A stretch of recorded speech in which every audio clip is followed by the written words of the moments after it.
ibyo ndabizi neza. I know that without a doubt. Reka ngaruka uyu munsi. Let me come back today. Ndabizi neza. I know without a doubt. Ndabizi neza. I know without a doubt. Hari abantu birirwa batwica Bishop.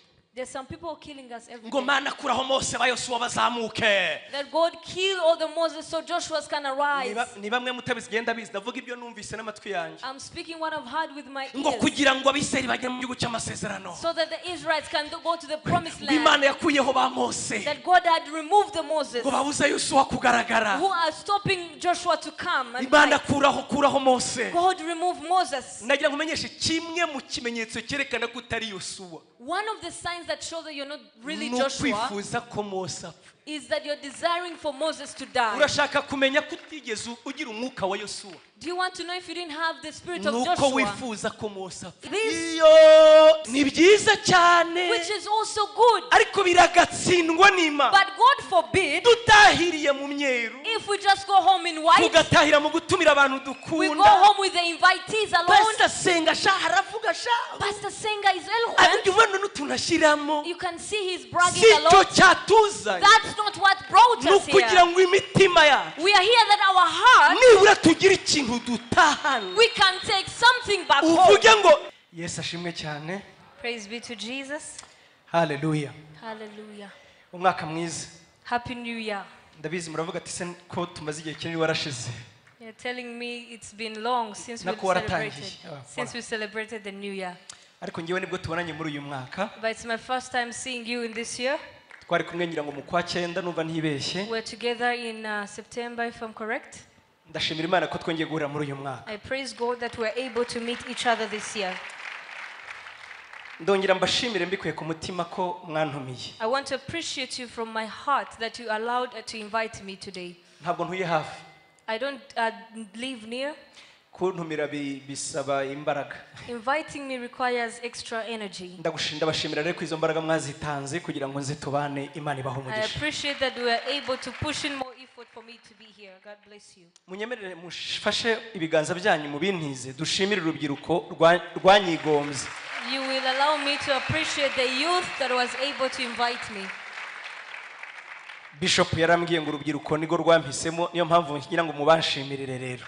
Bishop told me I was chosen by the youth, so I want you to help me appreciate them. Hanyuma nanjye nsaba urubyiruko muntize amashyi dushimire Bishop watwemera ibyo twamusabye. And the youth, you will allow me to give a mighty hand of applause for our bishop to put in action what we asked him. Ntabwo mvuga Bishop gusa ahubwo zitukwamo nkuru zishimwamo nkuru ndavuga n'abafatanije nawe bose kuyobora itorero notama Reverend Kado, Pastor Ben n'abandi bashumba turi kumwe Imana ibaho umugisha So ko not just thanking the bishop, but the whole team at large, including Reverend Kado and Pastor Ben. Thank you very much for the effort. Imana yacu ishimwe. May God be praised. Munyemerere ngira umuntu umwe nakira. You allow me to welcome one person. Kubera ko ndababwira impamvu kandi murumva ko ari nkwiriye kumwakira. And I will tell you the reason as to why I'm inviting this person. Hari abantu tubana ku rubuga aho twiga ijambo ry'Imana twihaye intego yo gusoma Bibiliya umwaka wose. There are people that we connect on WhatsApp pages where we're reading the Bible throughout the year. Ntabwo turi abantu bake turi benshi. We are a number of us now. Bamwe muri bo bavuze ati turaza kubana hano. Among them, they say they will come and be with me here. Ariko mu by'ukuri ntitunaziranye nanjye ntituziranye. But in reality, I don't know them in person. Ndagira gusa mbabwire ko nishimiye ko muri hano uramutse uhari ndanezerewe kuba waje ngo But I want to tubane. appreciate that you came here. If you came to support me, may God bless you. Imana ibaho umugisha. May God bless you. Ariko hari umuntu ifuza kwakira. But exclusively want to welcome this person. Mu byumweru bibiri ndumva bishize In the last 2 weeks, ko dufite igiterane muri Amerika, we had a connection in the US, Texas. in Texas State. Tugira n'ikindi Missouri. We had another one in Missouri. Hanyuma umwe mu bo tubana And one of the people, arambwira ati yewe atuye Colorado. Pastor ngira ngo Bishop arahazi. he dwells in Colorado. Our bishop knows about the place. Denver. Aravuga ati Pastor Senga nzaza mu giterane. He says, Pastor Dave, I'll come in the connection. Nzaza Texas. I'll come in Texas in the connection. Atega indege. He took a flight. Twari tuziranye gusa kuri bizi za social media cyangwa se kuri video. We knew each other virtually. Aza mu giterane. He came to the Yishyura connection. indege. Paid his air Yishyura tickets. hoteli. Paid his hotel. Aza mu giterane gusa. Just to come to the connection. Arangije amenye ko fiti igiterane mu cyumweru gikurikiraho Missouri. when he understood that I had a connection in the next week in Missouri, arambwira ati pastor nanone nzaba ndi kumwe nawe ngushyigikire. he told me, Pastor, I will come and support you. I'll be with you. yishyura imodoka ya drivinze amasaha 8. He drove for 8 hours. muri Amerika ubwo ni nk'ibirometero 800. That's like 800 kilometers. atwaye imodoka Driving. yavuye mu kazi aravuga ngo ndaza hagera nijoro saa 6 z'ijoro. After work, he took off with his car and nanone arrived late at night. yishyura hoteli, Paid for the hotel, yishyura iyo carburant, paid for all that, tubana mu giterane. and we were together in the connection. tuganiriye dusenga amenye ko nzaza muri iki giterane. When we had a discussion, he came to realize that arambwira I'm ngo coming pastor this Senga connection. nzaguherekeza mu He Rwanda. said, Pastor Senga, I'm escorting you to Rwanda. yateze indege, She took a flight. yaje mu She giterane. came to the connection. murumva tudakwiriye kumwakira. Don't you think we should appreciate munyemerere her? twakire Ariela Sezerano. Yesu aguha umugisha. ngaho haguruka Let's welcome tukwakire. Ariela Sezerano. May God bless you so much. atangiye kujya avuga cya kinyarwanda cy'abanyamerika ariko ni kinyarwanda mvuga aracyumva.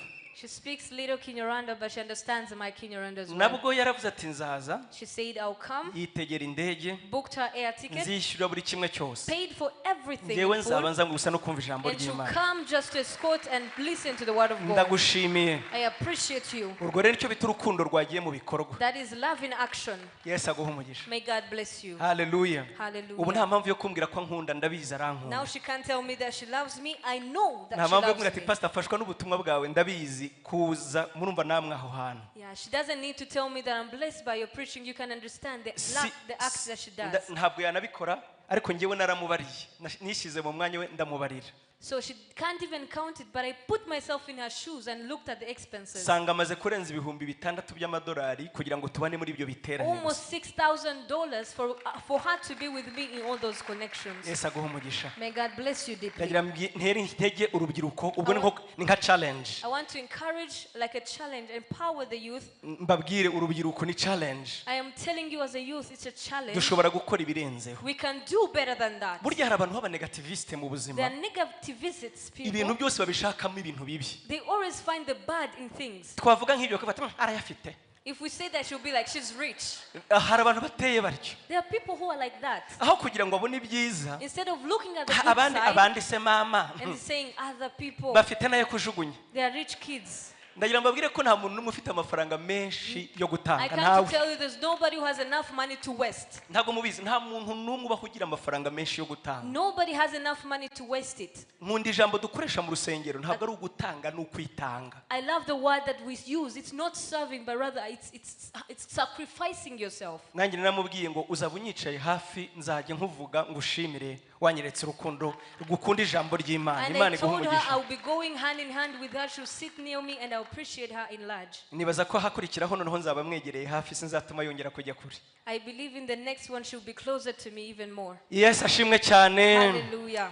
ndabashimira rero ko mwanteguriye conference nziza, apana nge mwebwe nanjye kugira ngo tubane. I appreciate for this connection that was prepared for me and you to be together. uyu munsi Today, tugiye gukora icyo bita intangamarara mu Kirundi. we are going to do the introduction.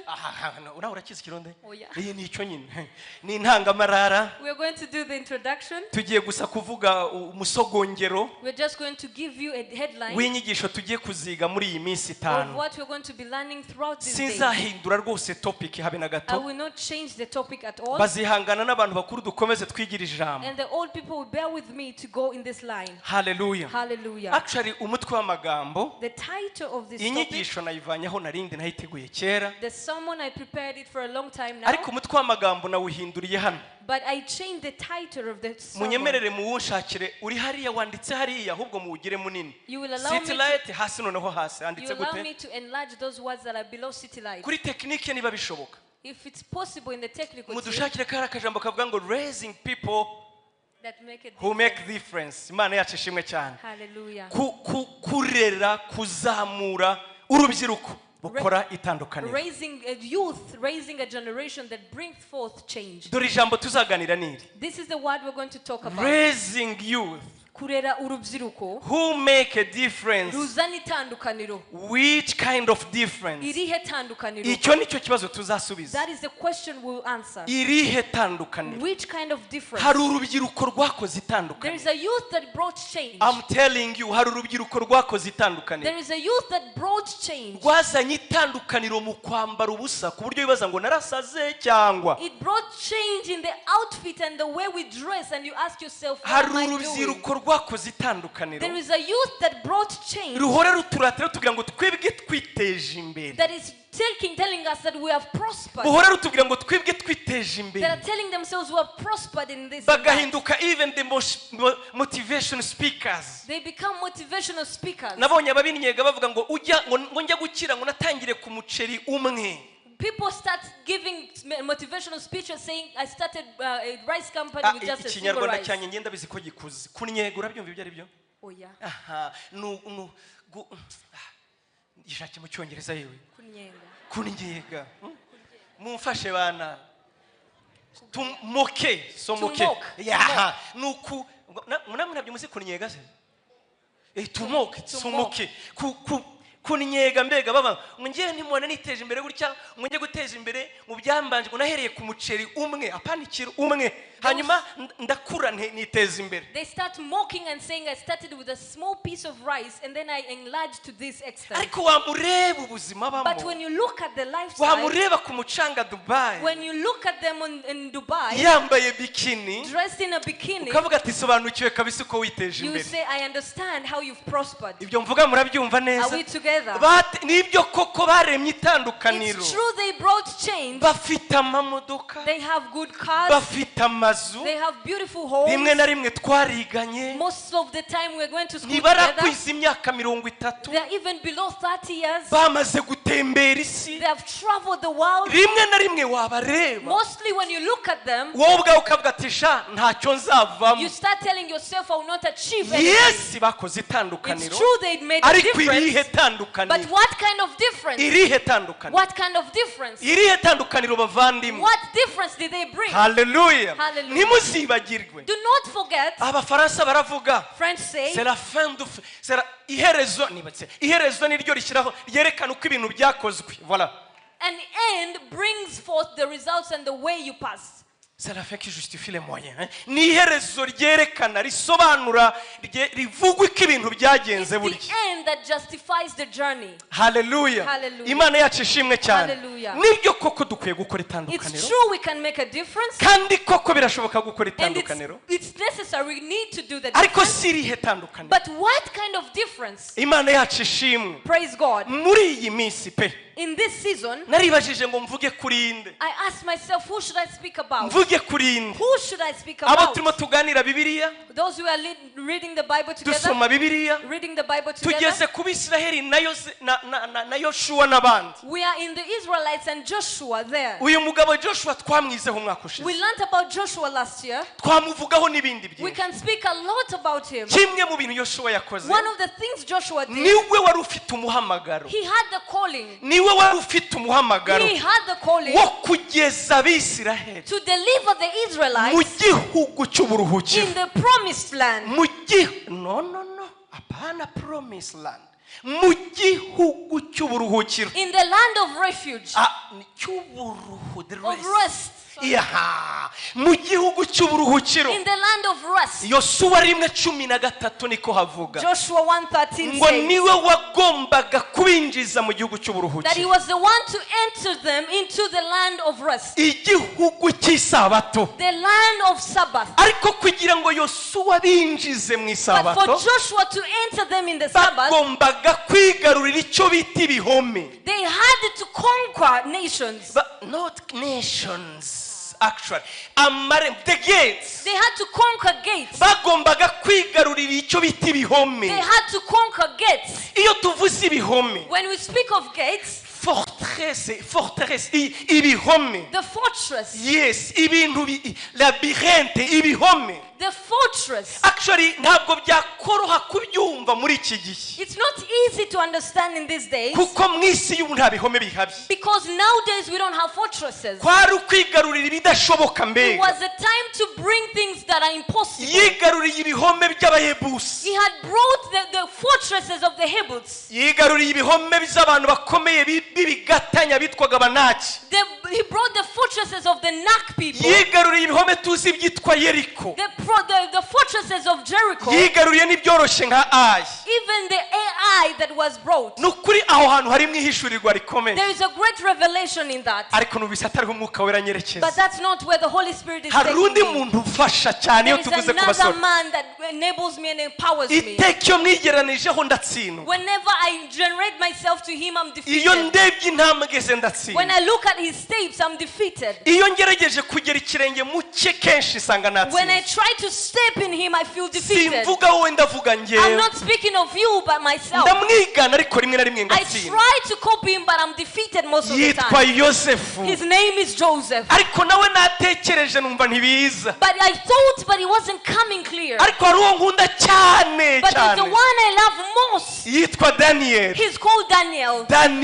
Daniel. Wa challenge inzu ubwami. Daniel challenged the whole kingdom. Nimvuga ubwami ntabwo ari nk'ubwa Trump. When I'm speaking of a kingdom, I'm not speaking of Ya Trump. challenge inzu ubwami icyo bita empereur. He challenged the whole empire. Ya challenge abantu bategeka He gisi. challenged the people, the rulers of that time. Bavandimwe Nebukadinezari ntiyitwaga umuntu. King Nebuchadnezzar was not called a man. Yiyitaga Imana. He called himself a god. Ubwe yiyitaga He Imana. called himself a Mu god. yandi magambo Daniel yanesheje Imana. In other words, Daniel had defeated God. Kubera izihe ntambwe yateye. Why? Because of the steps that he Nawe made. twakavuze byinshi tumuvugaho. We would have spoken a lot about him. Igihe kimwe yishize ku mubabaro ubwe. One time he tempted himself and put himself in a pain. Yanga kurya kubyo kurya by'umwami. He refused to eat on the food in the palace. Ngo yanga kunywa kuri vino y'umwami. He refused to drink on the wine of the king. Yishyira mu mubabaro batigeze He bamuhitiramo. put himself in a torment that it Ngo wasn't kubera due. umurongo wa 8 igice cya mbere. Because of the chapter 8 verses 1. Chapter 1 verses 8. Chapter 1 verses 8. Aravuga ngo ntabwo nziyandurisha ibyo kurya He by'umwami. said, I will not defile myself with the food in the palace. Nabyo ntibyatinda kugera ku gihembo. And it didn't take time to reach on the reward. Ariko saho naho umwuka But yanjyanye. that's not where the Holy Spirit is Aho hose taking me. twagira icyo tuhavuga We pe. can say a lot about all of Ariko those. umwuka wera yanshize ngo tuzaganira aha. But the Holy Spirit put this on my heart. Tuzaganira kuri Paulo na Timoteyo. We are going to speak about Paul and Timothy. Hallelujah. Hallelujah. Paulo na Timoteyo. Apostle Paul and Timothy. Yesu ashimwe cyane. Hallelujah. Yesu ashimwe cyane. Hallelujah. Bless you. Yesu ashimwe cyane. Hallelujah. Paulo na Timoteyo. Apostle Paul and Timothy. Imana yacu ishimwe. Praise be to God. Nukuri nabisubiyemo turavuga gace gusa uyu munsi. Today we are just giving an introduction. Of course kugira ngo ejo tuzakomeze tuvuga kandi. So that tomorrow we can do another part. Hanyuma kuwa gatanu tuvuga ibindi. And Friday we speak about other Kugeza things. ubwo tuzaba dusohoje. Until the ending. Dusubiza ikibazo kimwe. We are answering only one question. Raising you Kuzamura urubyiruko. who make a difference. Rugiye kuzana impinduka. Kuzamura urubyiruko. To raise a youth Rudafite ibyifuzo. who don't have prayer requests. Rutarangiriza. Urabona hari igihe abakristo turangiriza ibyo dukeneye mu byifuzo. Sometimes we finish all that we need in our prayer requests. Bikarangirira gusa muri events. And it ends right there in the event. Tukaba twadepashije miliyoni nyinshi. We have used a lot of expenses. Tugakodesha imikenyero nk'iri. We have rented out nice outfits. Tukabyina kweri kweri. We start dancing and it's good. Mu bintu nkundira abagore burya nibo bantu ba mbere bazana impinduka muri church. One of the things I love about women, they bring change in Mugani church. wabandi na betting izi ndabyo nta mugabo watanze igitekerezo ngo zigurwe. Na betting. I would bet this idea of flowers wasn't for a man. Niyo natsindwa nakwemera mu kayarya ariko izi ndabo nta mugabo watanze I igitekerezo. can bet my money that it is an idea Na of a woman. bettinga iriya tapi itukura nta mugabo yenda yarayitanze amahera ariko iriya tapi ni umugore tu. I can bet the carpet's idea was from a woman. Ndabesha. Am I lying? Mumbwire niba nibeshe navuze ngo ndabetinga rwose bayarye I am pe. telling you, I will bet my money they take it. Ndahamya rero n'uyu munsi. And I proclaimed today. nureba president hariya You see our president. yarafacilitatinze He gusa was facilitating only. bariya bakobwa murababona bariya bakobwa Those women you see iriya there. myeri ibitekerezo ni ibizabo They are the ones who have the ideas. tuzajya mu mujyi We should go in town. tuzambara imyeru We should wear white. izaba irekuye hano It should be loose bamwe somehow. muzashyiraho agasentiri Some will use a belt here. hanyuma twese tuzagira imisatsi gutya inyuma Our hair should look like this. iyo twebwe tuba tubareba abagabo tuba bati murarangiza ryari dutahe We are looking at them and saying, when are you ending? ariko namwe nimurebe ukuntu bisa neza But nyine look at how beautiful it is. bashyizeho itandukaniro They brought change. bashyizeho They itandukaniro brought a difference, ni byiza cyane which is also good. ariko biragatsindwa n'Imana But God forbid dutahiriye mu myeru if we just go home in white, tugatahira mu gutumira abantu we go dukunda home with the invitees alone. Pastor Senga sha haravuga sha Pastor Senga is eloquent. ariko ubona n'utuntu ashyiramo You can see he's bragging si a cyo lot. cyatuzanye That's not what brought ni us ukugira here. ngo imitima yacu We are here that our heart, nibura tugire ikintu dutahana we can take something back home. uvuge ngo reka nkubwire munyemerere tell twese you. uyu munsi Today, turi muri 2035 We are in 2035. mwese mwimuke muri 2035 We are in 2035. Shift. muhumirize tugeyo muhumirize twese Close your tugeyo eyes and we shift to muhumirize 2035. tugeyo 2035 Close your eyes and shift to njyewe 2035. ndibona mu mutwe umusatsi wose azaba ari umweru 2035 I can see myself, my hair will be gray. ndibona mana yanjye ndi kurwanya umubyibuho we I see 2035 myself fighting obesity. tugeyo twese tugeyo Let's shift to wa muhungu wanjye 2035. nzaba ntangiye kumurambagiriza no kumushingira we 2035 My boy will be finding a good wife. 2035 se In ubu 2035. sinzaba afite nka miliyoni ebyiri zabona agejejeho ubutumwa bwiza 2035 I will have like 2 million I have spoken to. 2035 But uzaba ufite abana batatu reba ukuntu uzaba warahindutse we look at 2035 how you will have transformed. ndifuza ko muri 2035 I wish that in uzavuga ngo 2035 ijambo twize muri you will 2025 say that the word we learned in nibura 2025 ryahinduye ubuzima bwanyu has transformed my life. mu mashimwe yawe In your thanksgiving, mu byo uzaba ushyize muri in gahunda whatever you have in your program, uzavuga ngo muri you should say 2035 that in 2025 hari ikintu twize there's something we njya learned. nibuka amagambo twize I kera remember the words we muri learned 2002 in 2002. ntabwo njya nibuka igiterane cyabaye ikibungo 2002 I don't remember the conference in 2002 nyitabira ndi umusore ntabyemerewe when I was a young.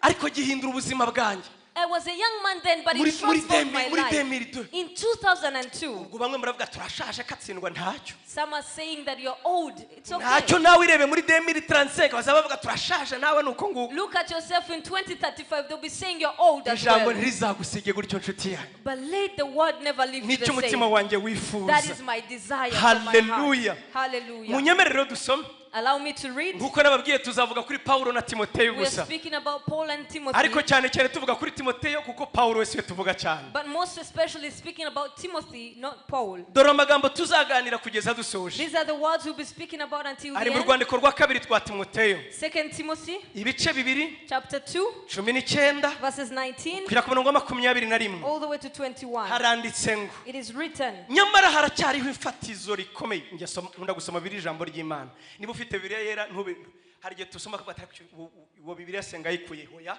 ni ikinyarwanda gusa ikinyarwanda gihinduka kubera ko Bibiliya yera burya irimo ikinyarwanda cya kera kigoye kumva cya kera bagerageje gukora Bibiliya irimo ikinyarwanda dushobora kumva haravuga ngo nyamara haracyariho imfatizo aho handitse imfatizo baravuga ngo nyamara haracyariho urufatiro rukomeye nevertheless there are foundations of God, aha ryashyizweho n'Imana standeth surely by God. rirangwa n'iri jambo ngo Having this seal, nyagasana zabe the Lord knows them, kandi ngo and in that uvuga ko ari uwa nyagasani wese everyone that nameth the name, uvuga ko ari uwa nyagasani wese who says that is of Christ, nareke gukora ibibi stop, rebuke yourself from doing the evil. ibi iniquity. Paulo avuze This that Paul said, agiye kubitangira icyo bita urugero he's going to give an example. agiye kubishyira mu ishusho He's going to give an illustration. agiye kubidukorera nka blueprint blueprint ngo dore mbereke ibyo nari ndangije He's kuvuga. going to give us a blueprint of what he just spoke about. Dusubiremo. Let us read again. Yaravuze ngo umuntu wese uvuga ko ari uwa Nyagasani He says that let everyone that nameth the name of Christ nareke gukora ibibi. depart from Ariko ibi iniquity. ntabwo kugira ngo bakubwirire iri jambo. For them to tell you this word, Iri jambo ryo kuvuga ngo uwa Nyagasani nareke gukora ibibi. that those who call the name of Christ depart from Babanza iniquity, bakamubwira ngo urufatiro rw'Uwiteka they ruracyahagaze. tell them the foundation of God still stands, Rwanditsweho ngo having this seal. Uwiteka azabe. The Lord knows them that are his. Ariko uvuga ko Uwiteka But if you muzi, call yourself of Christ, uwo nguwo wumva muri we azwi na Nyagasani, if you feel within you are known by Christ, nareke gukora ibibi. depart from iniquity. Asobanura uko bimeze rero. He's illustrating Ngo mu nzu nini, that in the great house, mu Kinyarwanda ho cyawe baravuga ngo mu nzu y'inyumba. in the great house, Actually inyumba nibyo navuze ko ari Kinyarwanda kigoye, biragoye kumva icyo ari cyo. it's difficult to understand that word in Kinyarwanda. Ariko hano bavuze ngo mu nzu nini, But the Bible says in the great house, in grande maison, in a big house, actually icyo bita chateau. in a palace, Muri chateau, in a palace, grande maison. in a big house, Abakongomani bakunda kuvuga ngo kupale. Kupale. kupale. Actually akubwira ngo unaenda kupale ugasanga ni mu birere. Ariko ndasema kupale ya vrai. In Paris, at home. Actually hahano at home kuko na birere ni at home na kwetu ni at home, ariko actually ndi kwivugira inzu nini, la grande maison. I'm speaking about a palace. Muri chateau. In a palace. Yavuze ngo ntabwo haba ibikoresho by'izahabu n'ifeza gusa. There are not only vessels of gold and silver, Haba hari n'ibindi byakozwe mu biti but also of wood ndetse no mu ibumba. and of earth. Umva umubabaro rero. This is the problem. Bimwe bigenerwa imirimo y'icyubahiro, Some are for honor ibindi bigenerwa imirimo and isuzuguritse. some are for dishonor. Atanga umwanzuro. And he gives a conclusion. Uwiboneza rero If any man therefore purges akimaraho himself ibyo bibi, and purges himself from sin, azaba igikoresho kigenewe imirimo he y'icyubahiro, shall be a vessel of honor, cyeguriwe nyiracyo, sanctified, cyo kumugirira akamaro, and to meet the master's use, kandi gikwiranye n'ibyiza and byose. prepared unto the good work. Amen. Amen. Hallelujah. Hallelujah. Hallelujah. Hallelujah. Aya magambo niyo tugiye kumaraho iminsi 5. These are the words we're going to spend 5 days speaking about. Dusesengura aya magambo Paulo yandikiye We are Timoteyo. going to see these words that Apostle Paul wrote to Timothy. Mbibutse Paulo yarariwe. I'm reminding who Paul Ni is. intumwa y'abanyamahanga. He's a disciple to the foreigners. Ni umugabo wari warize cyane. He's a man well educated. Yigira muri universite y'umuntu witwaga Gamariyeli. Went to the university in a man called Gamel. Byoroshye kubivuga gutya yarameze nka Professor Dr. Masengo kuko yari umunyamategeko. It's easier to show it like he was a bishop like Fidel Masengo. Ntabwo yari yarize muri universite yoroheje. Had not gone to just a mere Yari university. umuhanga mu bijyanye n'amategeko. He was a wisdom man in the law. Akaba umunyedini mu buryo buhambaye. He was a religious man. Kandi akaba inyangamugayo nawe ubwo akavuga ngo mu by'idini ntacyo wanciraho He urubanza. was an integrity, full of integrity in the law. Ariko ntiyarazi umwami Yesu. But he didn't know the Lord Jesus. Imana imugirira ubuntu imumenyesha umwami Yesu. The God gave grace upon him to encounter Jesus. Hanyuma mu rugendo yagendaga rwo kuvuga ubutumwa. And in his journey to spread the gospel, Mu rugendo rwe rwa kabiri ahura n'umwana witwaga Timoteyo. in his second journey he encountered a man called Timothy. Timoteyo ntabwo ari wamugeshejeho ubutumwa. Timothy he was not the one who preached Oya, the good Timoteyo news. yarizeraga. Timothy was a believer. Kuko na Paulo ubwo arabivuga akavuga ngo kwizera kwawe Because Paul says that your faith kwabanje kuboneka muri nyoko Unike, was revealed in your mother Eunice ndetse kwari no muri nyogokuru wawe Loisi. and in your grandmother Louise. Kenshi nkunda kubacurika niba nyina ari we Unike, nyirakuru akaba Loisi cyangwa nyina akaba Loisi, ni hagati aho ngaho. Nyina nyirango yari Loisi, nyirakuru akaba Unike, The cyangwa se mother nyina was ari Unike, Eunice. nyina Eunice se nyirakuru Loisi sesa. Lois, Nabitoye. Atuko kwizera n'ubu nawe That I ndakukubonamo. see that same faith in you. Ariko amubonye But when he looked at him, abona muri we harimo imbuto. he saw there is a seed in him. Abona muri we harimo He umuhamagaro. saw there is a calling within him. Abona ni umuntu udasanzwe. He was an extraordinary young man. Mbibutse ko Timoteyo Remember, ntiyari Timothy, umwisiraheli wuzuye. he wasn't a full Israelite. Nyina yari umwisiraheli nibyo, yari His umuyudakazi, mother was a Jew, ariko se akamugira iki? but the father was a Greek. Ariko amubonye When he looked at him, amubona nitabaza, he found a light. amubona n'umutima, He found within in my heart. reka mvuge kimwe mu byo yamubonye. Let me speak one he found in yaramubwiye him. ngo nkumbuye kukureba He says, I miss to look ngo at you nongere mbone ya marira yawe. and see your tears once iyo more. Timoteyo yasengaga When Timothy would pray, yarariraga he would weep akinginga. and intercede. Sinari mpari I wasn't there, ariko njya ntekereza mu gusenga kwa but I Timoteyo. always think in the prayers ahari of yaravugaga Timothy, ngo ndagukunda he Yesu, would say, I love you, oh ni Jesus. wowe maherezo yanjye, You are my ending. uri ibyiringiro You are byanjye, my hope. ni wowe wambabariye You ibyaha, forgive my sins. ndagukunda Yesu. Oh, how I love you, ngo mu Jesus. bintu Pawulo yaburaga rero Among the things Paul didn't yaravuga have, ngo nkumbuye kukureba, I miss looking at ndebe you, ya marira yawe, looking at how you weep, nuzure and umunezero. I'm filled with joy. Imana yacu ishimwe cyane. Praise be to God. yaramufashe He held his hand aramubwira ngo kuva uyu munsi and said, from today, ubaye umwana you've wanjye, become my son. nguhinduye umwana wanjye, I've transformed you to become aho my son. nzajya tuzajyana. Wherever I go, we go together. ngo amwaka nyina unika, And he took him out of his mother's kandi uterus. nyina nawe ngo ati ndamuguhaye mu kugiriye And umuhungu the wawe. mother said, I give him for he's your son uyu mwana now. naramwitegereje kuva ari muto, I looked at this child from his young yakundaga no age. gusenga kuva ari muto. He loved praying from a young age. mwijyanire rwose azaba uwawe. Take him for he will be yours. Imana yacu ishimwe Praise cyane. be to God. Pawulo rero atwara Timoteyo, Paul took Timothy. sinsuramo amagambo yatwigishije umuvandimwe, I won't repeat what he taught us. aramutoza. He trained him, Timoteyo aramukundira, and Timothy was obedient. amubera umwana. He became a son. mbibutse ko atari we wenyine wari umwana wa Pawulo. Remember, he wasn't the only son of Paul. Pawulo yagiraga abana benshi, Paul had spiritual sons, gusa hari babiri twagumanye kuko bo nibura yabandikiye inzandiko. but there are two who he wrote the epistles oya si to. bo bonyine ni batatu, ariko reka mvuge babiri bari barenze There yasigiye were three, umurimo. but I will speak about just two of them. Pawulo ntimubizi yagiraga umwana yitwaga Tukiko. Paul had a son called Tukiko Tukiku. mu kinyarwanda cy'icyongereza Tukikos. Tukikus. yagiraga umwana yitwaga Tukiko. Tukikus. akagira n'undi yitwaga Epafura. And he had another one called Epaphra.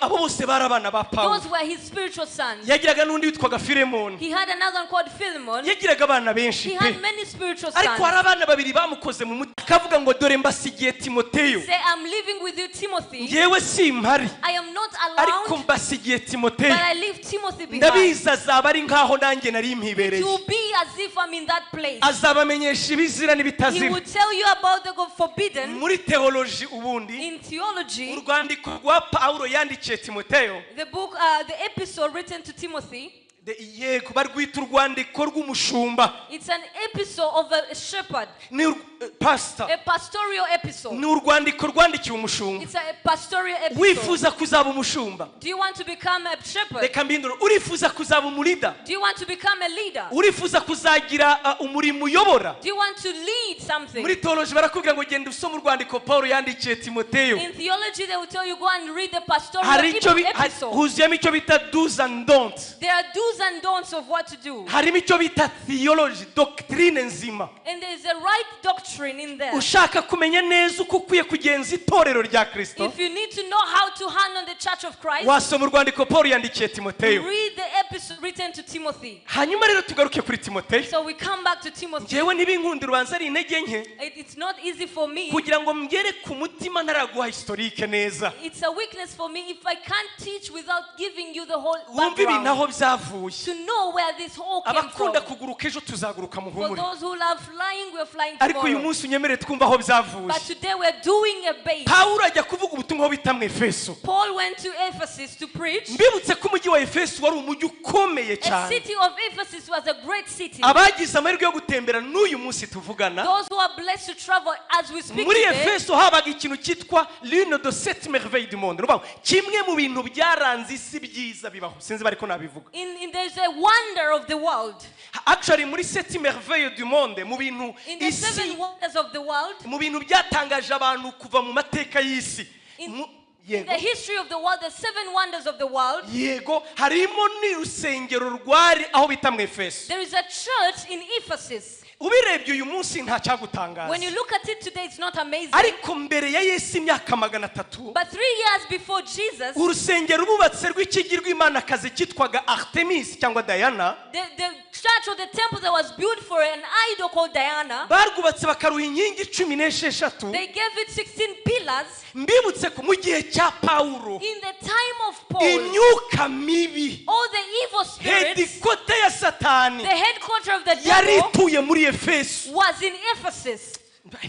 Abantu bakunda ijambo ry'Imana ntibari bubyumve. Those who love the word will understand. Niyo mpamvu Paulo yandikiye Abefeso. That's why Paul wrote to the Nibo Ephesians. bonyine yabwiye kurwana intambara y'umwuka. He's the where he had the spiritual Ngo warfare. nuko mutwara intwaro zose z'umwuka, That where all the spiritual abundance, mubashe guhagarara so mudatsinzwe. you can stand without being defeated. Murwanye Satani nawe You azabahunga. fight the devil, he flee from you. Muhagarare ku munsi mubi. You stand on the wrong day. Ababwira intwaro z'umwuka. He told them about the spiritual warfare. Yababwiye yongera bisubiramo rega mwibuke mu byakozwe n'ibice 20. In Acts chapter 20, he repeats it. Paulo avuga ko muri Efeso yarwanye n'inyamaswa. Paul repeats and says that in Ephesus he fought with a beast. Asana nituvuga beast wumve ko yarwanaga na Antichrist. When we say a beast, he was fighting with the Antichrist. Kuko Antikristo tujya twibaza ngo ni ikinyamaswa gusa kiza imbere ya byose. Antikristo ni umwuka. Antichrist is a spirit, it's not just a physical animal. Turajyana nshuti zanjye. Are we together? Joshua generation turakujyana. Are we together, Joshua generation? Ndi gukora icyo pastor yatubwiye cyangwa umuvandimwe kwiga. I'm training, we are learning. Imana yacu ishimwe cyane. Praise be to Muri God. aho muri Efeso yasa n'uwarwanye na Antikristo. In Ephesus, it's like he was fighting the Antichrist. Ubukungu bwo muri Efeso, The treasures in Ephesus, ekonomi ya Efeso, the economy of Ephesus yari ishingiye ku kigirwamanakazi Diana. was found on this idol Diana. Uwitwa Demetrius yakikoreraga ibigirwamana agacura. This Demetrius would make these idols. Agacura ibigirwamana byo gucuruza. He will make idols for sale. N'uyu munsi Efeso hahora urujya n'uruza rw'abaturiste bajya kuhasura. Even up to today, we have tourists coming in and out in Ephesus. Ni muri Turikiya y'ubu ngubu. It's in Turkey today. Abantu benshi nanjye ndateganya kuzajyayo kandi nzajyayo rwose. Most people are going there and I'm also planning to go. Nagarukiye hafi ariko ubutaha nzajyayo. I was close to the place, but next time I Kubera reach. iki bajya kuhasura? Why do they visit the place? Nayo mateka atazibagirana. It's the history that is not forgotten. Bakora gutugurwamana duto twigirwamana cyitwa Diana. They would do small gods of an idol called Diana. Ntabwo babaga babiguze ngo babimanike mu nzu nk'uko umuntu agura flambeau de la liberté yo muri Amerika cyangwa Tour Eiffel. No. Yabaga guza Imana ajyana iwabo. They were not just buying them to keep them there. They were just buying a small god, taking them back home. Babaga bizeye ko muri ako kantu baguze batwaye Imana. They were believing that in that small god, they are taking God back home. Ekonomi yose yari ishingiyeho. The economy was basing on that. Uwitwa Peter Wagner, Who is called Peter Wagner? Apostle Peter Wagner. Apostle Peter Wagner. Nasomye igitabo cye yanditse muri 98. I read a book he wrote in 1998. Yacyanditse yaravuye muri Efeso. He wrote after visiting Ephesus. Aravuga ngo ibitabo bakoreshaga baraguza. He said the books they used in bewitching. Ibitabo bakoreshaga baraguza. The books he used in bewitching. Nkuko natwe dukura ubumenyi muri Bibiliya. As we get the wisdom from the Bible. Paulo abwirije ubutumwa barabitwitse. When Paul was preaching, they burnt them. Muri 98. In 1998. Yaravuze ngo byari bifite agaciro ka miliyoni enye z'amadolari. He said that as they were, it was worth $4 million. Ubikubye uyu munsi nibura ni miliyoni 20 z'amadolari. When you multiply it today, it's like $20 million. Ibi bitabo byari bitabo sacré. These books were sacred books. Ariko mu nkuru nziza But the ihambaye good news that is nuko nta marvelous na hamwe mu matorero yose is that nowhere in any church ubutumwa bwiza bwagize imbaraga nko muri Efeso. where the power or the good news had power in the nta church na hamwe of Ephesus. ubutumwa bwiza bwagize imbaraga nko muri There's Efeso. no other place that the good news had power Muri like in Efeso Ephesus. ibitangaza bizahakorewe n'ahandi bizakorewe. Ephesus, the miracles that were done there were nowhere to be Muri seen. ibyo byose rero mbabwira In all of that, I'm saying Paulo yari kumwe na Timoteyo. Paul was with Timothy. Timoteyo ntibamutubwira ariko yari aho hafi They don't tell us about Timothy, but he was areba nearby, ibyo Paulo akora, looking at what Paul was doing, areba ibyo Paulo abwiriza. looking at how Paul was preaching. Aha twasomye umurongo wa mbere, When we read the first chapter, ndavuga ibice bibiri. creating a history for just 4 generations. Ibyo wanyumvanye Paulo niwe wa mbere, Paul was the first, ndarabikubwiye nawe I've told you second as generation a second generation. nawe uzabibwira abandi bo Go kwizerwa and tell it to other believers. igisekuru cya kane cya The gatatu third generation. nabo bazabibwira abandi bo Who kwizerwa will then tell it to other nuko generations? atabizi tugeze mu bisekuru hafi 200 He doesn't know, but it's over 700 nanjye mpagaze generations now. mbabwira ibyo Pawulo And I'm yavuze standing speaking what Paul kandi said, ndabihamya neza and bizakomeza without a doubt it will na continue. nyuma yanjye hazakomeza And abandi after me there na will nyuma come yabo others. hazakomeza After abandi them there will come others. kuko timoteyo atahemukiye Pawulo. For Timothy did not disappoint Paul. Imana yacu ishimwe Praise cyane be to God. Imana yacu ishimwe Praise cyane be to Jesus. hanyuma muri efeso avayo And he came from Ephesus.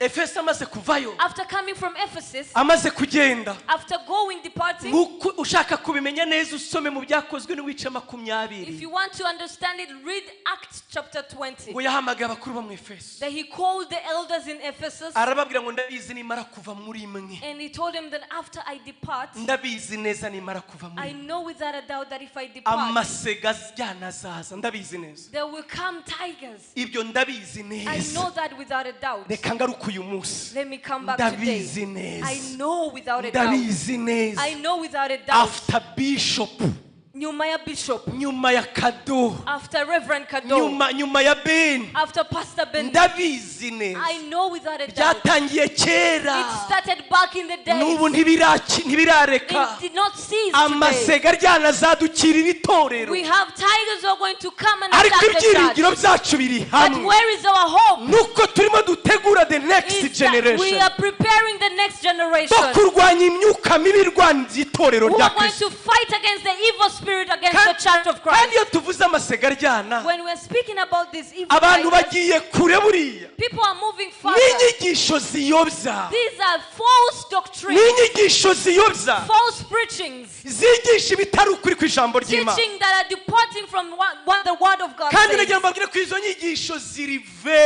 very famous zirakunzwe kuruta izindi And those teachings are very famous. ziroroshye kandi biragoye kuzimenyerega It's difficult to acknowledge them. izo nyigisho ziri man centered nta kindi navuga Those teachings are man-centered. wowe uri igitangaza You are a miracle. reba uko You are usa such a wonder. uri You igitangaza are a wonder.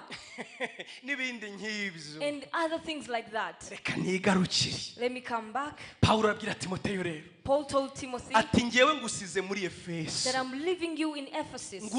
wumvise hariho twavuze Do you know where we're saying? uru rwandiko yarwandikiye Timoteyo He wrote this episode to yaramusize Timothy muri efeso when he had left him in Ephesus, ngo kugira ngo amenye uko agenza mu itorero so he ry'Imana can know what to do in the church of God kandi amenye uko arwanya inyigisho and z'abadayimoni how he can fight false doctrines, amenye uko agenza abagabo bari mu itorero how he can know how to handle men in amenye church, uko agenza abagore bari mu how itorero to handle women in church, amenye uko agenza urubyiruko ruri mu how itorero to handle the youth in church. ariko arabanza aramudekomplekisa But he decomplexed him. ibyo mvuze birumvikana arabanza amukuraho ipfunwe He first took away the shame. aramubwira ngo Timoteyo we sinibeshye he kugira uhinyura ubusore bwawe He told him, let no one despise your youthful age. we kumva uvuga ngo ngewe ndacyari muto Don't think you sindubaka are still young, you Yes, haven't wedded.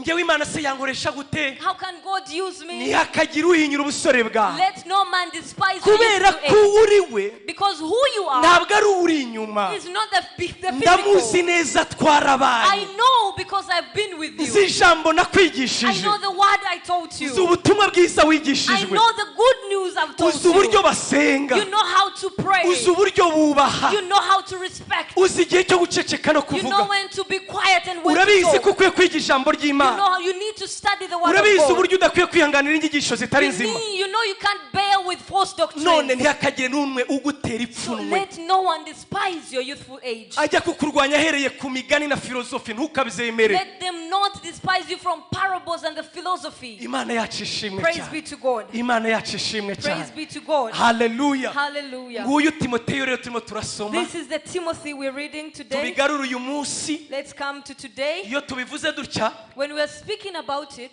sinzi niba mubizi ariko ngewe ndabizi ko bijya bibaho I don't know if you know, but it's something usual. hari abantu birirwa batwica bishop There's some people killing us every ngo day. Mana kuraho Mose bayosuwa bazamuke. That God kill all the Moses so Joshua can arise. Ni bamwe mutabizigenda bizi ndavuga ibyo numvise n'amatwi yanjye. I'm speaking what I've heard with my ngo ears. kugira ngo abiseri bajye mu gihugu cy'amasezerano. So that the Israelites can go to the promised land. Imana yakuyeho ba Mose. That God had removed the Moses. ngo babuze Yosuwa kugaragara. Who are stopping Joshua to come and Imana fight. kuraho Mose. God removed Moses. nagira nkumenyeshe kimwe mu kimenyetso cyerekana ko utari Yosuwa. One of the signs that show that you're not really no Joshua kwifuza ko Mose apfa.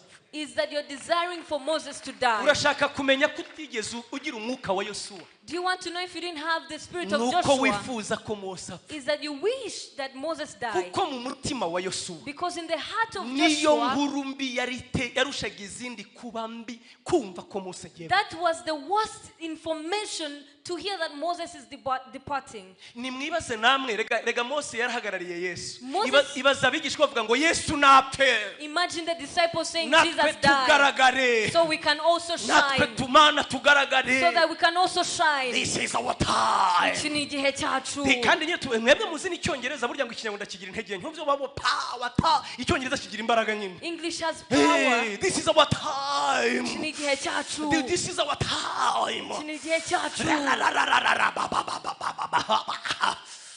nagira nkumenyeshe ntikiraba cyo ahubwo uracyari kure. It's not yet the time, but you're even still way back in the years. uranyumvise di? Are we together?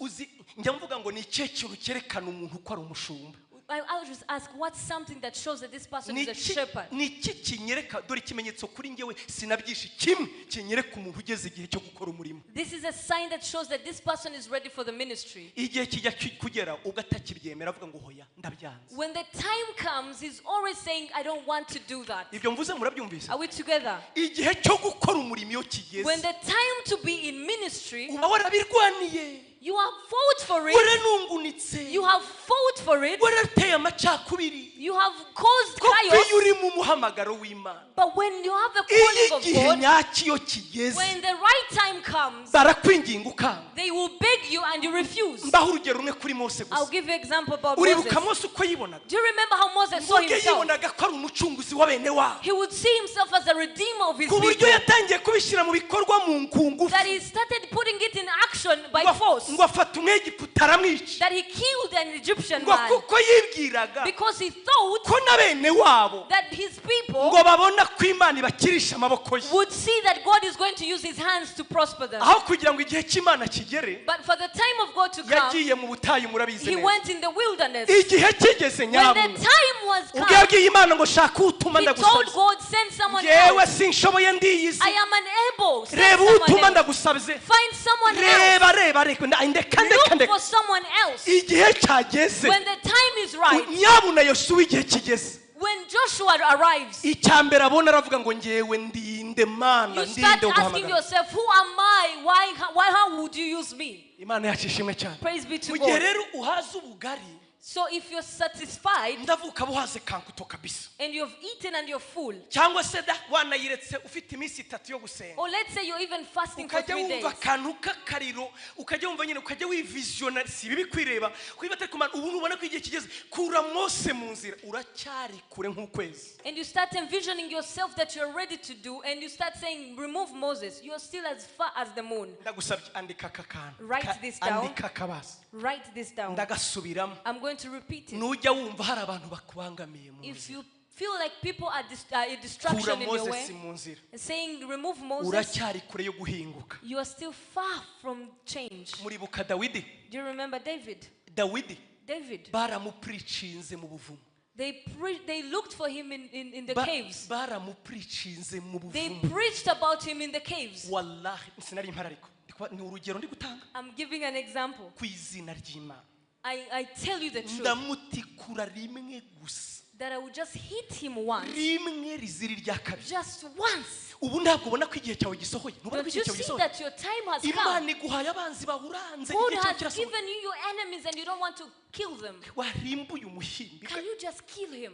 ndabona bikugoye reka ngewe mbigukore And he said, it's easy, it's difficult for you, let me do it for you. uzabaze And ntawe he uhata igihe said, God cy'Imana forbid, nobody goes ntawe out of the ukora right ku time. Uwiteka yasize amavuta Nobody touches the anointed igihe one of nikigera God. azamwijyanira When the ubwe time comes, God will take him himself. Imana yacu ishimwe cyane Hallelujah. Imana yacu ishimwe cyane Hallelujah. abahanga ba Bibiliya The wise, the baravuga ngo commentators, Yuda yagurishije Yesu mu butumwa bwiza bwa Yohana ibice bitandatu Judas sold Jesus in John chapter 6. muranyumvise Are we together? Yuda mu mutima we agurisha Yesu When Judas was selling apfa Jesus, Yesu muri we akareka kubuha And Jesus yabaye mu died. bice bitandatu it happened in John chapter 6. igihe Yesu agaburira abantu 5,000 When Jesus was feeding 5,000 people ngo akabagaburira abagabo gusa and fed 5,000 men, ngo udashizemo umugore n'abana excluding women and children, ngo Yuda ubundi yabaga mu idini ryitwaga abazerote Judas was in a religion called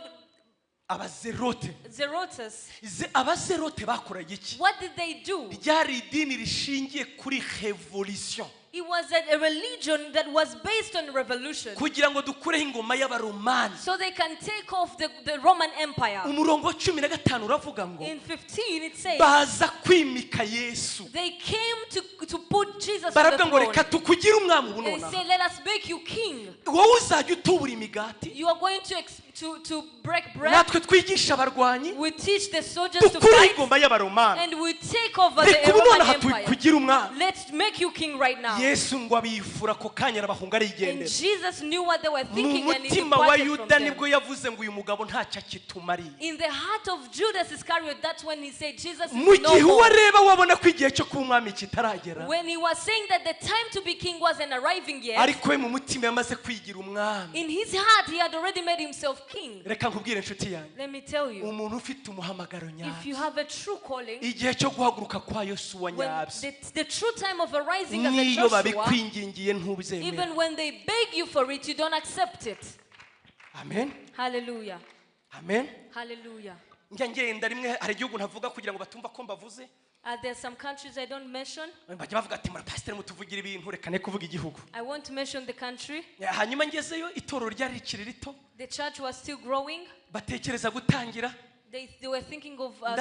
ndabareba I looked at them. ndabareba When I looked at them, numva navuga ngo nashatse mu ikaramu ndabisinyira ntabwo muzamara amezi 6 mutarasenyuka and I said, I wanted to tell them that I can even sign for it. You're not going to exceed 6 months. rega sha ntabwo mugani dutinze mu bintu by'Imana natwe It's been a while now in this hari ibintu ministry. reba ukavuga ngo ibi nibimara amezi 6 nzihana There are things you see and you say, if it exceeds 6 months, I will repent. aho ubona umuntu ukabona ubwe arashaka kuba umukozi w'Imana kuruta uko Imana ibishaka And buryo you see a bitinya person has a zeal that is beyond what God has for hari him. abantu bashaka gukorera Imana kuruta uko Imana ishaka ko bayikorera There are people who want to serve God beyond how God wants them to serve ngewe him. abo bantu bantera ubwoba pe Those people scare me the abo most. bantu nibagira intege nke They don't get weak. abo bantu ibintu byose barabyihata They are always forcing things.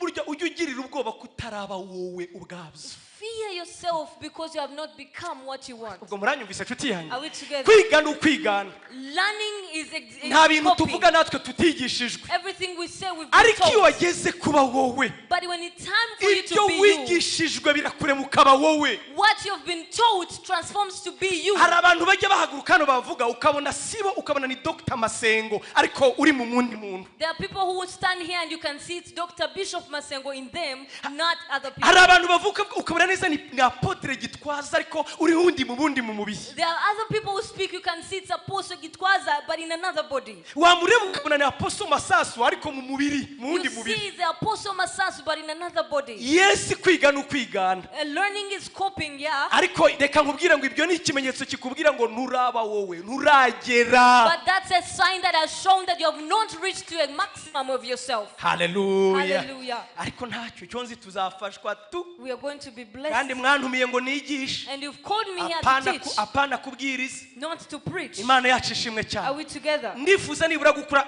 Imana ifashe ngeraho ngaho.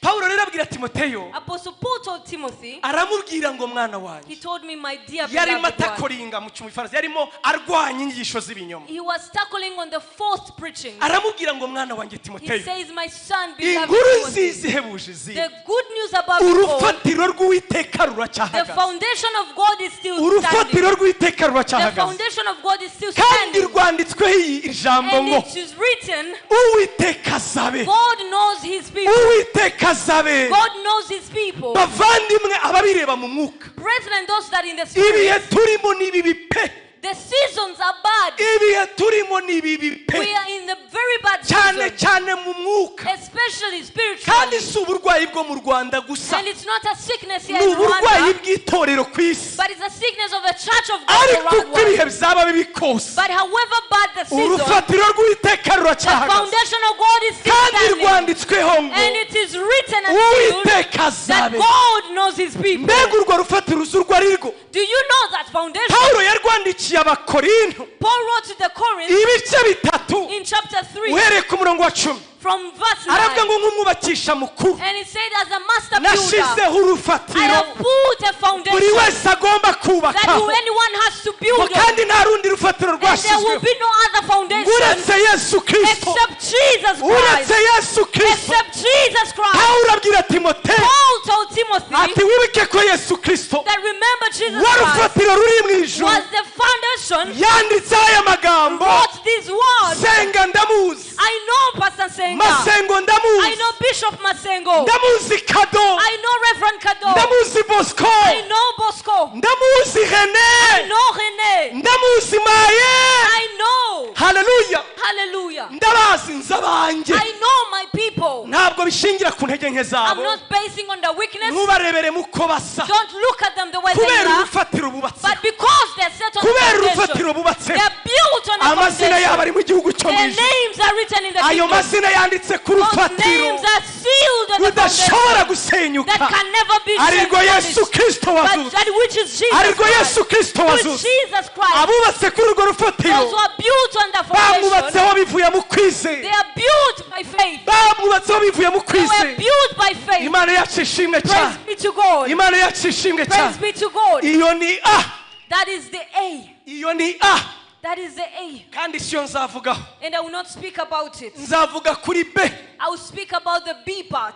cyane, mbwira abajene. Speaking to the youth, Ntabwo nzavuga A, I will not speak about the A. nzavuga B. I will speak about the B part. Aravuga ngo A ni iyi. He says this is the A. Tuyemeranyaho abajene benshi. Are we in a collaboration? Reka mpindure imvugo. Let me change. A uzi uko yitwa? Do you know how they call Yitwa it A? grace, It is grace. ubuntu. Grace. Ndabizi kubw'ubuntu bw'Imana, For by grace of njyewe God, nzajya mu ijuru, I will go to heaven. Yesu uzajya mu ijuru.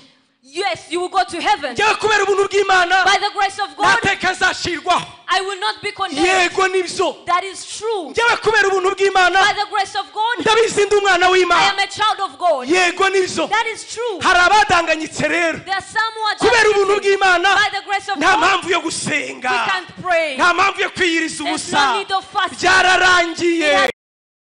It's been finished.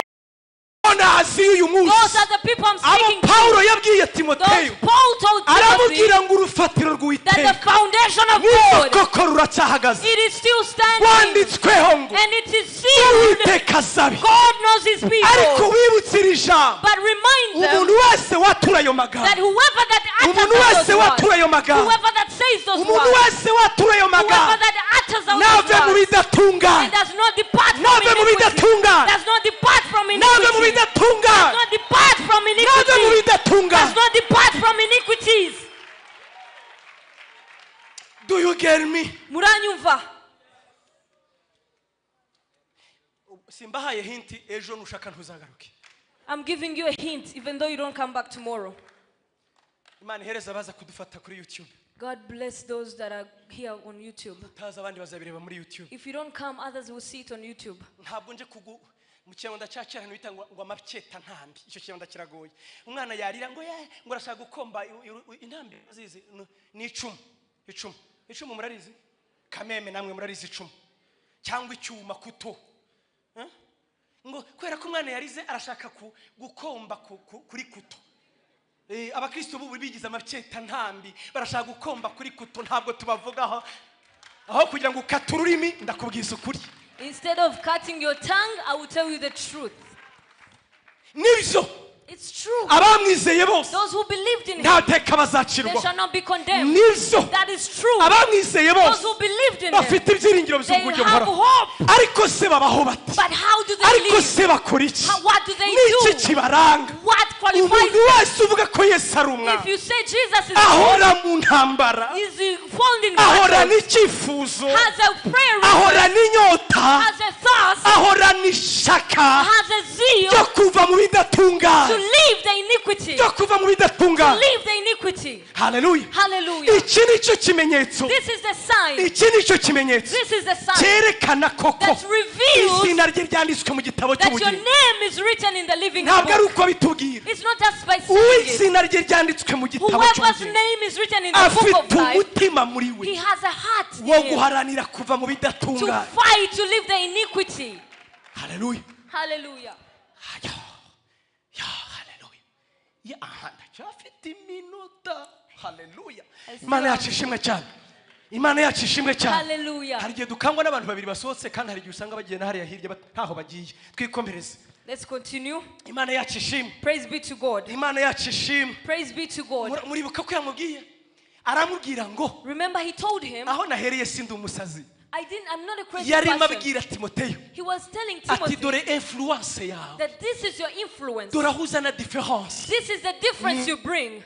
Itorero ry'Imana Is in the church of ni mu God. itorero Is ry'Imana in the church of God. kandi iyo nzu yitwa iy'Imana. And that house of God, Reka nsubire inyuma gato. let me rewind a Mu bit. rwandiko Pawulo yandikiye Timoteyo In the book, the epistle mu written to bice Timothy, bitatu chapter 3, umurongo wa 15 verses 15, yandikiye Timoteyo he was writing to aramubwira Timothy, ngo mwana wanjye telling Timoteyo my ngo beloved son nkwandikiye Timothy, ibi I'm writing ngo this kugira ngo umenye ibikwiriye kugenzerezwa mu nzu y'Imana, that you should know what should abide in the house of God, ngo ari ryo torero ryaje, which is the church of God. ngo akaba ari nayo nkingi igushyigikiye And wowe. it's the pillar that is supporting you today. Ayo magambo arenze uko nyavuze. Those words are beyond what I was just Reka spoken. nkuremo icyo shaka kuvuga Let me rero. remove what I want to Wibuke say. mandate ya Pawulo Remember the mandate of nako Paul, ya Timoteyo, of Timothy, nagusize muri Efeso that I've left you in ahantu Ephesus, hari imyuka mibi, where there is a place of evil ahantu hari spirits, inzu ya Satani, where the headquarter of the aho devil is, antikristo where aganje, the Antichrist aho is, ibizira biri, where all the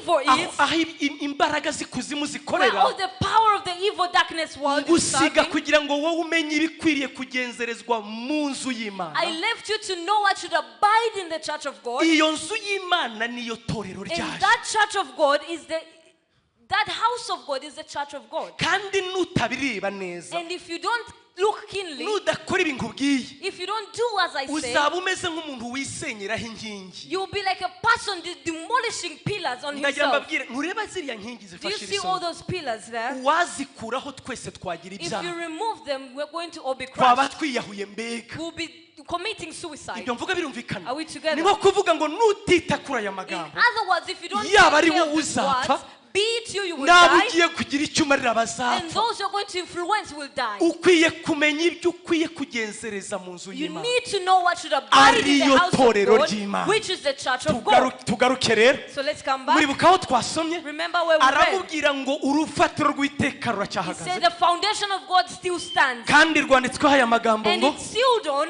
uwiteka aza. God knows his people. Ariko umuntu wese uvuga iryo awatura ko Yesu ari umwana, But he who says that he's of Christ, ufite ibyo byiringiro wese, he who has all that hope, nave mu bidatunganye. should depart from iniquity. Ahita amubwira ati ntuzi mu nzu He y'inyuma. said, do you remember in the Ni great ukuvuga ngo house? iyi nzu urazi ariyo, ntuzi mu itorero. Do you remember in the church? Muranyemera noneho mwabyumvise? Are we connecting? Iyi nzu nini yamubwiraga This great house ni allusion, is an illustration. ni allusion, It's an illusion. ni metaphore, It's a metaphor. ni imvugo shusho. It's an illustration Arimo asobanura itorero. that is meaning the church of God. Duhindure rero. Let us change. Aramubwiye ngo ntuzi ko urufatiro rw'iteka ruhagaze, Don't you know the foundation of God still rwanditswe ngo stands? uwiteka azabe. Sealed on that God knows his Ariko umuntu wese people. uvuga izina ry'uwiteka ava mu bidatunganye. But he who speaks of Christ depart kuko from mu iniquity. itorero ry'Imana You are the church of God. ntabwo habamo ibikoresho by'izahabu They gusa. are not just silver vessels of gold and silver. ntabwo habamo ibikoresho by'izahabu gusa. They are not just vessels of silver ntabwo habamo and gold, iby'ifeza gusa. or even silver, ngo burya habamo n'iby'ibiti, but there is of wood ngo hakabamo and n'iby'ibumba, of earth. hakabamo n'ibimeneka, And there are those that break, hakabamo n'impapuro. and there are papers. mwibuke yakoresheje inzu ngo asobanure. Remember, he was using a house as an iyo illustration. avuga ngo ntuze abantu bagize itorero byari kugorana, If he spoke about the people in the church, it would be ariko arimo difficult. aratanga igisobanuro cy'ibyo ashaka kumubwira, But it's an illustration of what he wants to speak to him about. kugira ngo ahe intego ashyigikire icyo So he yamubwiraga, can suppose and emphasize on what he was kivuga saying, ku kuva mu bidatunganye. saying to depart from iniquity. abagize amahirwe bakasura amazu, icyo bita les chateaux. Those who are blessed enough to visit palaces. mu Bufaransa hari inzu nini y'ikimenywa na bose yitwa Musée du Louvre. In French, there is a very well-known house called Musée de Louvre. Du Louvre. Du Louvre. iyo Louvre rero niyo mise ya mbere nini ku isi That is so a far. big museum worldwide. kubera iki mvuze gutyo? Why ubundi am I saying yari ingoro y'umwami It was a palace of a king, ya Louis XVI. of King yari Louis ifite XVI. yari ifite ibyumba birenga 300. He had over 300 rooms. ni inzu y'ikitabashwa. mu gihe yayubakaga yari yihariye hafi kimwe cya gatatu niba ntibeshye cya Paris yose, cy'umujyi wose wa Paris. He had a third of the whole city of Paris. iyo ugiye gusura Musée du Louvre When you are visiting this museum, uhasanga ibintu by'igitangaza you bitabaho. find extraordinary things. harimo amatablo There are tables, nubwo uba wishyuye even though you've paid, udashobora kureba ngo wegere. you can't see and approach. urebera mu birahuri ukarebera hariya ku ruhande, You look from afar, n'abasekirite benshi and there's a lot of na za bodyguards, kamera nyinshi. very many cameras. uzi impamvu se? Do you know why? nuko iyo tablo Is that table barakubwira ngo iri en terme de milliards de dollars, is worth millions of dollars. ni miliyari nyinshi z'amadolari, It's worth of a lot of millions of ku dollars. buryo banavuga ko batubeshye In other words, they have lied ngo to iyo us, ukuri banze kuyizana ahubwo bayibitse bakayidekarika bakatwereka iyo. that they're just giving us a duplicate on the reality. The real one is Cape. urumva icyo bivuze? Do you know what it means? iyo tablo ubwayo That paint, yinjiriza Ubufaransa amadovize it brings foreign exchange to the France kugira gusa ngo community, ugende uyirebe. so that you can just go and look at it. Joconda niba ari Joconda je ne sais pas niba ariko cyitwa ndarakirevye sinagifata mu mutwe. amadesi yakozwe muri 600 na magana ngo inyandiko ni ya Da Vinci. mbega ibintu bya kera bifite valeur. Old things that have great value. ariko icyantangaje, But the thing that amazed me, uzi icyantangaje? bahagurisha amazi. uzi icyantangaje? do you know what amazed me? muri Musée du Louvre In that museum, harimo na toilette. there's a toilet. wari ubizi? Do you know that? aho abantu bose bajya. Where people go, public toilet. ibyo mvuze urabyumvise? Are we together? harimo tablo y'igitangaza. There is a great piece of art ugomba kureba wegeye ku ruhande ngo udakora. that you admire from afar. ariko muri Musée du Louvre But in that museum, hari n'aho again, abantu bimyira bakajugunyamo. there is a public place where people throw rubbish. aya magambo niyo tuzavuga. These are the words we're going to speak Pawulo about. aravuga ngo mu itorero ry'Imana, So Paul said in the church of ya God, nzu y'Imana, that great house of God, nibyo koko hari abaje. is it true they are my people? nta nubwo duhakana ko Uwiteka ataza. And we can't neglect the Atari fact that ku Jesus nzu knows them. y'inyumba. But in the great house, umbwirire Joshua generation tell the Joshua generation yuko bamwe bazahinduka ibikoresho by'icyubahiro that some will be vessels of honor bigirira Imana data umumaro, that are of great value to the master, bigirira data umumaro. that are of great value to the mu master. ijuru babibara en terme de millions. In heaven they are there.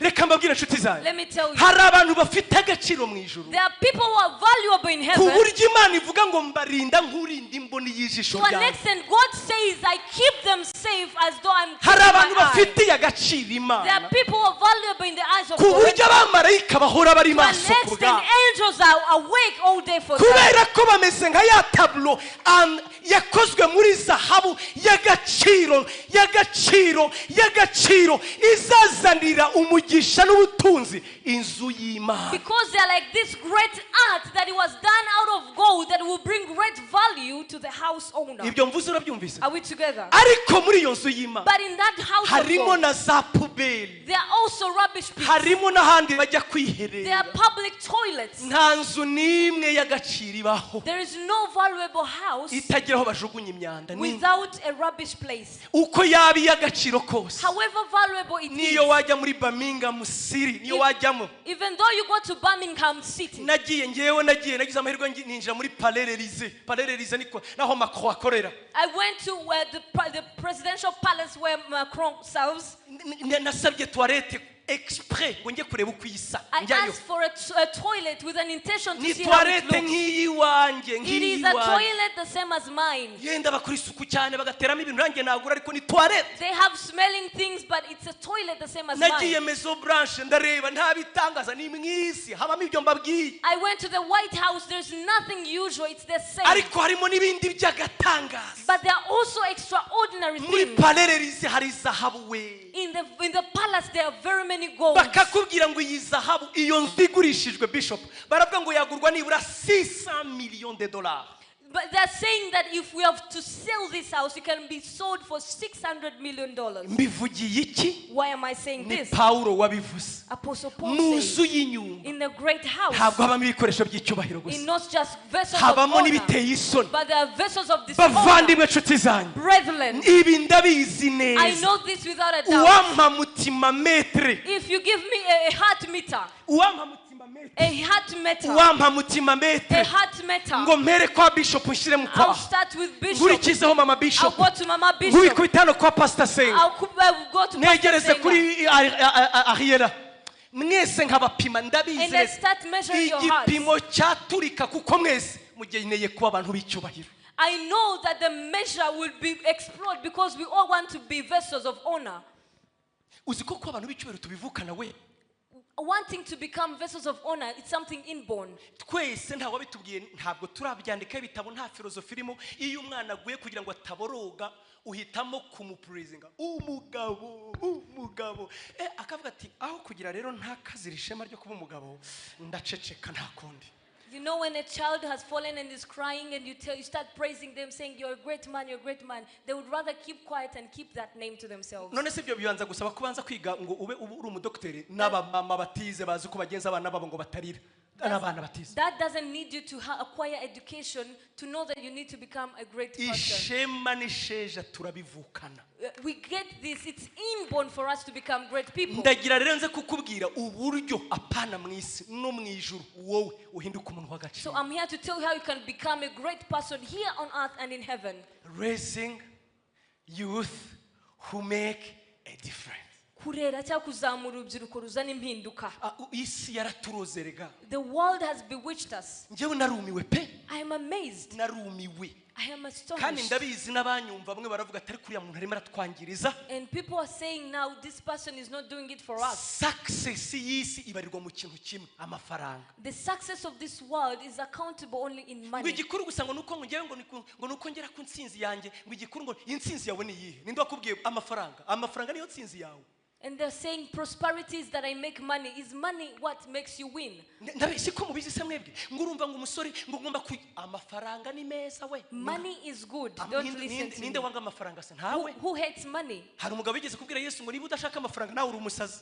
A person told Jesus, if you don't want money, then you are a crazy amafaranga ni person. nk'amaraso twese turayakeneye twe Imana izayaduhe. Money is like blood, we all need it, may God give it to us. Ariko siyo ntsinzi. But that's not prosperity. Hari abatsinzwe bayafite. Those who were defeated ntabwo ariyo with money, ntsinzi tuvuga. that's not the victory we're Oya, speaking sicyo about. naje kubigisha. I did not come to teach you Naje about that. kubabwira icyo Paulo yavuze. I'm speaking about Ngo what mu Paul nzu said, y'inyumba, that in a great house, mw'itorero rya in Kristo, the church of Christ, mw'itorero rya in Kristo the church of Christ, ryubatse ku rufatiro murahibuka, that is based on the ryubatswe foundation, kuri Kristo Yesu. based on Jesus Paulo Christ. aravuga ngo muri iyo nzu y'inyumba Paul says in the great harimo house, n'inkingi There are pillars, yitwa itorero, which is a church. muri yo harimo ibikoresho In by'icyubahiro, it there are vessels of ariko honor, harimo n'ibiteye but there are isoni. vessels of Ejo dishonor. rero Tomorrow no kuwa gatanu and Friday no ku cyumweru and Sunday, nzababwira ibintu I'll bitanu speak of 5 Pawulo things yavuze, that Paul said. atanga umutumwe, He gave the aravuga instruction. ngo ariko He rero said, but umuntu niyiboneza if you execute yourself akitandukanya and n'ibidatunganye, depart from ngo iniquity, azabera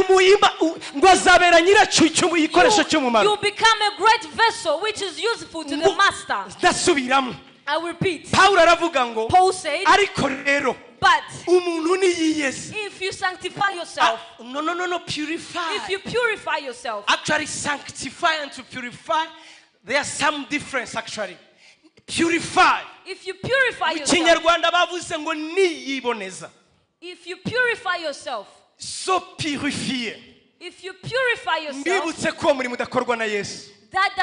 it's not done by Jesus. Ubwo se nibyo? Oya, ukorwa na Yesu. It's done, yes, by Jesus. Ariko ndashaka kutandukanya na wa wundi w'ubuntu. But I want to separate it by the grace. Ubuntu Grace, ntacyo twakoze ngo tubuhabwe. we didn't do anything to acquire Ubugingo it. buhoraho ntacyo twakoze ngo We tubuhabwe. never did anything to acquire Ariko it. kuba igikoresho gikirira nyiracyo umumaro. But becoming a vessel of honor, Kuba igikoresho cy'agaciro. becoming a vessel of honor, Kuba umuntu w'umumaro. becoming a valuable Mu person isi no mu in ijuru. heaven and in Aho earth, bavuze ngo ni wowe ugomba kugira that icyo you ubikorera. need to do something about it. Umuntu That if niyiboneza, you purify yourself, nugira icyo ukora if you wowe, do something, nugira icyo if ubikorera, you purify yourself, ukiboneza, and you purify yourself, ukiboneza, purify ngo yourself, uzaba igikoresho kigirira nyiracyo you umumaro. become a vessel of honor that Ejo is nzababwira, useful. uhereye ku munsi w'ejo rero, From tomorrow, tuzaganira uburyo butanu bwo we are kwiboneza. going to talk about 5 ways of purifying yourself. Muranyumvise? Are we together? Kugira ngo bigende bite? Why? Kugira ngo bigende bite? Why? Kugira ngo ubone uko igikoresho kigirira nyiracyo umumaro. That you can become a vessel of honor, useful to the master. Kugira ngo ubone uko uvuga nk'ahantu. You can be able to speak like Anna. Zaburi 135 mu ndebe mu Psalms mirongo isoza. 135. Zaburi 135 mu murongo usoza. Psalms 135. Mu ndebere vuba vuba nshuti zanjye. Uyu nguyu uje ubu nonaha. Zaburi 135 murongo. Psalms 135. Isoza. Blessed be the Lord out of Zion, which dwelleth at Jerusalem, and praise ye the Lord. Reka mbiparaphrase. Haranditse ngo Imana yacu, ariko aya magambo Dawidi yavuze yayakuye muyo yavuze Hana. Avuga ngo ni wowe ukura abatindi ku cyavu ngo ukabicazanya n'ibikomangoma. That you uplift people from the least of them and sit them with great people. Bibiliya ntitubwiye ngo aho wavukiye. The Bible is not telling us where you were born. Ntitubwira ubuhanga bwawe. It's not telling us about what you're able to do. Ntitubwira niba warize cyangwa It utarize. doesn't tell us if you're educated or not. Ntibaza ubwoko It bwawe. doesn't ask of your Hari ethnicity. ihame rimwe ryonyine There is gusa one principle. rivuga ngo umuntu niyiboneza That if you purify yourself akitandukanya and n'ibidatunganye, depart from iniquity, azaba avuye mu icukiro, you are coming out of azaba rubbish. avuye mu mwanda, You are coming out of rubbish. azaba aretse kuba toilette, You are stopping yourself from being a azaba luxury. aretse kuba pubele. You are stopping yourself from being a Imana rubbish. imuhinduremo igikoresho And cy'icyubahiro God will make you a vessel of cyo honor kugirira ijuru akamaro, that is useful to the heavens. cyo kuba icy'agaciro mu itorero To ry'Imana. become useful in the church of Ibanga riri God. ahantu hamwe honyine. The secret is one. Umuntu niyiboneza. That if you purify Umuntu yourself, niyiboneza. purify Nshuti yourself, yanjye, my friend, Umwuka wera yampishuriye ibintu bitanu, the Holy Spirit revealed to me uburyo 5 butanu things, bwo kwiboneza, 5 ways of purification. maze bikakuvana mu bantu basuzuguritse, It will take you out of disrespect to ugahinduka people igikoresho and you cy'icyubahiro, become a vessel of honor. bidakomotse aho wavutse Not wowe, because of where you come from, bidakomotse mu mashuri not wize, because of education background, bidakomotse ku itangiriro ryawe ari rito, not because your beginning is small, bidatewe n'uko uri umugore cyangwa uri not umugabo, because you're a man or a woman, atari ukuba mu Rwanda cyangwa muri not Amerika. because you live in Rwanda or Bibiliya US. yavuze ngo umuntu wese The Bible niyiboneza, says if you purify yigeze yourself, yirobanura ku butoni, it does not, it's not a respect for akitandukanya people. n'ibidatunganye, That if you separate yourself from iniquity, azaba abaye igikoresho you have cy'icyubahiro become a vessel of honor kiza-making a difference. that will bring a difference. Imana yacu ishimwe cyane, Hallelujah. Imana yacu ishimwe cyane. Hallelujah. Ejo rero Tomorrow, tuvuge nko nka bibiri. I will speak of 2. ejo bundi and then tuvuge nk'ibindi nka bibiri we speak about other ku cyumweru on Sunday dusoza n'ikindi kimwe. we end with Imana one. ibampera umugisha. Praise be to God. May God bless you. Ntabwo ari ngiye tuzaba tureba uburyo butanu bibiri yihishura. We speak about the 5 ways the Bible hari reveals. uburyo butanu bibiri ivuga There are 5 ways the Bible says bwo kubonezwa. of being purified. Reka mbaho urugero ruto musoze. As I'm winding up, let me give you a short Reka mbaho example. urugero rutoya. Let me give you a short example. Murabona ko twabize icyoya. You see, we are sweating. Abantu badafite umwanda ntitugera mu rugo turiboneza. Those who have, abantu batagira umwanda. those who are not dirty, cyangwa se badafite ubukene bwo kubura amazi. or those who have water. Amazi yihorere. Turiboneza. We're going to purify ourselves. Turabigenza gute? What we will do? Turisiga amavuta. Are we going to anoint or oil ourselves? Turisiga amavuta. Are we going to oil Turiboneza ourselves? dukoresheje iki? What are we going to do? Hanyuma se iyi computer yanjye iyo yanduye. When my laptop Nayo is nyishyira mu dirty, mazi. do I put it in water? Ariko nayo ndayiboneza.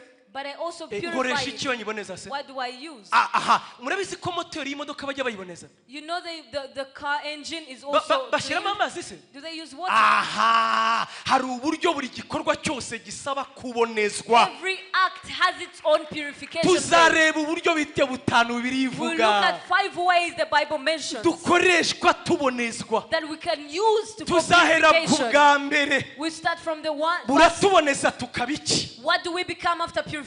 Tukava aho ngaho tukigira From imbere mu ha there, kabiri. we take another step to the second phase. Nanone tukabonezwa tukabiki. We are purified to become what? Tukagera ha gatatu. We go to the third phase. Nanone tukabonezwa. We are Iyo purified. tubonejwe dutyo tubiki. What do we become? Tukagera ha kane. Go to the fourth Nanone phase. tukabonezwa. We are Kugira ngo purified. bigende biti. For what purpose? Tukagera ha We gatanu. go to the fifth. Nanone tukabonezwa. So we can be Tukabona purified. uko duhinduka nk'amabombe So we atomike. can become like atomic bombs. Tukamera nka kumwe bavuze kuri Pawulo ngo abubitse isi bageze nino. And we'll be like those what they say to Paul, that the ones that went the Tu- world upside down Iyo are tugeze here. aho duhinduka abaterabwoba b'ikuzimu. We become terror of the devil, the Iyo hell. tugeze aho duhinduka abateroriste b'ikuzimu. We terror the heaven, the hell. Iyo tubonejwe muri ubwo buryo When butanu, we are purified in that first usanga way, na Satani akwirahira. even the devil fears you. Umuntu niyiboneza If a person purifies himself akitandukanya and n'ibidatunganye, departs from iniquity, azaba abaye igikoresho you'll be a cy'icyubahiro great vessel of cyo honor gukoreshwa iby'icyubahiro. to serve in the use Kigirira of the nyiracyo umumaro. master's use. Uzaba ubaye nka Jokon, uzaba ubaye igitangaza. You become a wonder.